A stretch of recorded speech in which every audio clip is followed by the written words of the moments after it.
During May of 1941 in World War II, HMS Suffolk shadowed the Bismarck after it had sunk HMS Hood in the Battle of the Denmark Strait.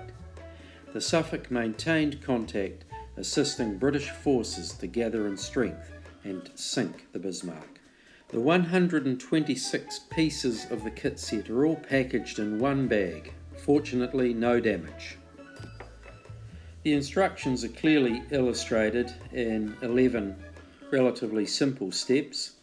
Paste a clean flash off the smaller parts, and really for an inexpensive kit like this, it has to be enjoyed. It is rare to find 1 to 600 scale British warships, and so for a relatively easy build, it's well worth the time.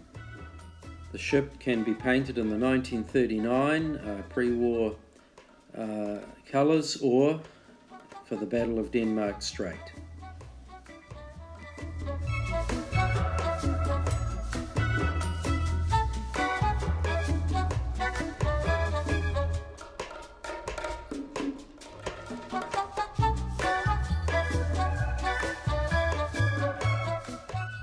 To save money, they provide decals for 4 British warships. The flags there, number 1 is the Naval Ensign, number 2 of course the Union Jack, and number 3 the Admiral's flag or Commodore's flag. Now let's enjoy the build.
Now the Suffolk next to HMS Royal Sovereign, one of Britain's large battleships.